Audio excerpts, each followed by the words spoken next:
Shalom a todos, a paz esteja contigo, aqui Neemias Gomes, 10 anos no canal Verdade Revelada e pela permissão do Eterno chegando aí a mais um marco da nossa jornada.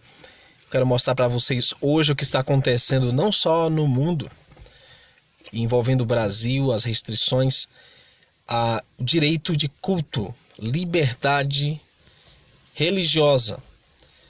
Aqui está um cidadão com a placa "Chega de tirania". O que aconteceu? As autoridades de Alberta, nos Estados Unidos, cercaram uma igreja dizendo que viola as restrições. E a igreja se chama Grace Life, que foi forçada pelas autoridades a pôr uma cerca ao redor dela. Bom, queridos, nós sabemos que a igreja somos nós. Nós somos o templo do Espírito Santo. Mas essas restrições se aplicam a qualquer aglomeração, a qualquer reunião. Seja numa casa, seja onde for, que eles entenderem que está violando ali uma restrição. Aí você vê as pessoas trazendo as cercas, né? As pessoas do governo trazendo as cercas para fechar o local. E nesta outra imagem você vê o local totalmente cercado, né? Grace Life Church, a Igreja Graça da Vida. E devido às restrições impostas lá naquela região, né? Em Alberta. Agora, o que está acontecendo aqui no Brasil? Deixa eu colocar aqui a nível local. Por 9 votos a 2, o STF decide que estados e municípios podem restringir cultos e missas na pandemia. Então, para simplificar a coisa, é assim: se tiver um governador comunista ou um prefeito comunista, ele vai fechar tudo. Igual tem aí, né, em vários dos estados brasileiros, não preciso nem citar os nomes dos indivíduos nem os lugares, onde eles vão efetivamente proibir qualquer reunião religiosa. Agora, por que eu estou trazendo isso aqui à tona no nosso canal? Porque isso é só o começo. É o começo de um grande cerco. E o que vocês estão para ver não é nada senão aquilo que o Messias predisse. Por 9 votos a 2, o Supremo Tribunal decidiu nesta quinta, dia 8, que estados e municípios podem impor restrições às celebrações religiosas presenciais, como cultos e missas, em templos e igrejas durante esse problema aí. Divergiram os ministros Nunes Marques e Dias Toffoli. Os ministros supremos julgaram uma ação do PSD. O partido pedia a derrubada de decreto estadual de São Paulo que proibiu cultos e missas presenciais em templos e igrejas. Então, você já viu de cara que em São Paulo o cerco já está muito fechado.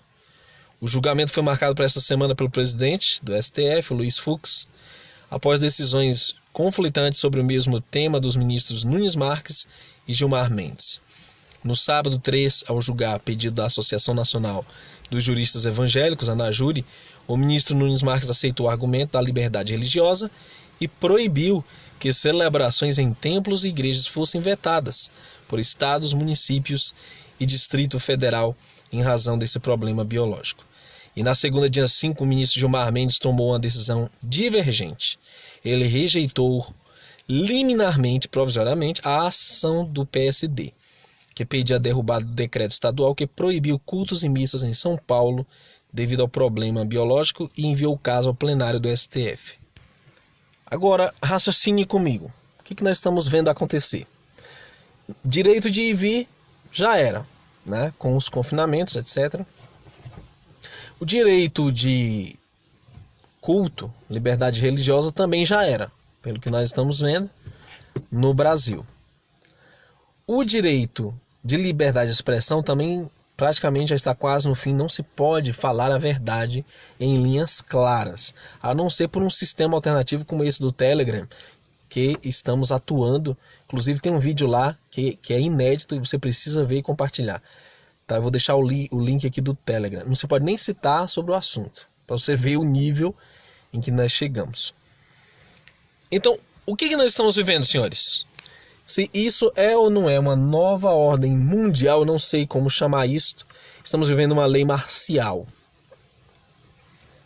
E o que vai acontecer daqui para frente? Nosso Messias já nos alertava sobre o que vai acontecer em Mateus capítulo 10, verso 17. Acautelai-vos, porém, dos homens, porque eles vos entregarão aos sinédrios e vos açoitarão nas suas sinagogas. E sereis até conduzidos à presença dos governadores e dos reis por causa de mim, para lhes servir de testemunho a eles e aos gentios.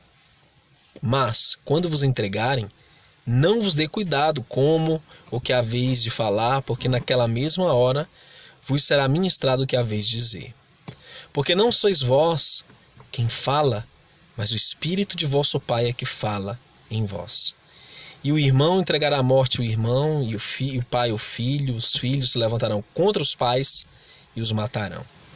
E odiados sereis de todos por causa do meu nome, mas aquele que perseverar até o fim, esse será salvo. Quando, pois, vos perseguirem nessa cidade, fugi para outra, porque em verdade vos digo que não acabareis de percorrer as cidades de Israel, sem que venha o Filho do Homem.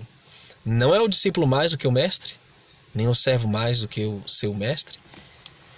Algumas pessoas vão dizer, isso já se cumpriu lá no tempo dos apóstolos, no primeiro século, isso não se aplica aos nossos dias.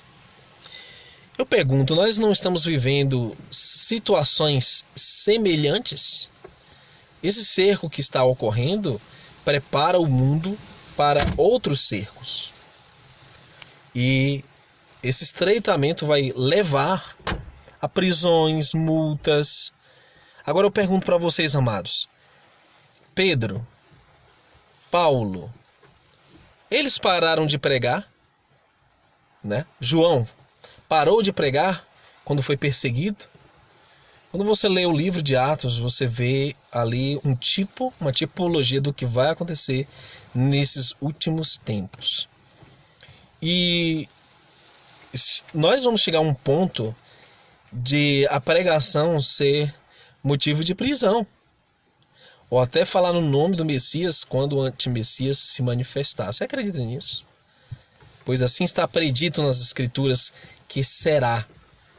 Tanto é que quando nós observamos o que os discípulos viveram, logo no início da experiência deles, você vê aqui em Atos 3, que Pedro, juntamente com o seu companheiro, foram aprisionados pelos líderes religiosos daquela época, pelo poder do Estado naquela época. E o que acontece, queridos?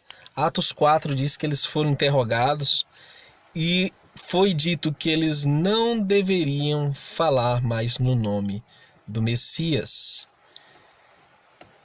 O Atos 4:7 diz assim: e pondo-os no meio, perguntaram: com que poder, em nome de quem fizeste isso? Então Pedro, cheio do Espírito Santo, lhes disse: principais do povo, vós anciãos de Israel, visto que hoje somos interrogados acerca do benefício feito a um homem enfermo e do modo como fui curado, seja conhecido de vós todos, de todo o povo de Israel, que em nome de Yahushua, o Yeshua no aramaico, o Nazareno, aquele a quem vós crucificastes e a quem o Altíssimo ressuscitou dentre os mortos, em nome deste, é que este está são diante de vós. E então, vendo eles a ousadia de Pedro e João, informados de que eram homens sem letras indoutos, maravilharam-se e reconheceram que eles haviam estado com o Messias. E então, eles foram aprisionados e quando foram soltos, eles voltaram ao mesmo lugar para pregar ainda mais sobre o Messias. Eles diziam: porque não podemos deixar de falar do que temos visto e ouvido. Atos 4:20. Mas eles ainda os ameaçaram mais, e não achando motivo para os castigar, deixaram-nos ir por causa do povo, porque todos glorificavam ao Altíssimo pelo que acontecera. Queridos, não pare de pregar, não pare de falar a verdade. não deixe de se congregar com os irmãos. Vamos divulgar esse alerta. Shalom, shalom. Até o próximo vídeo.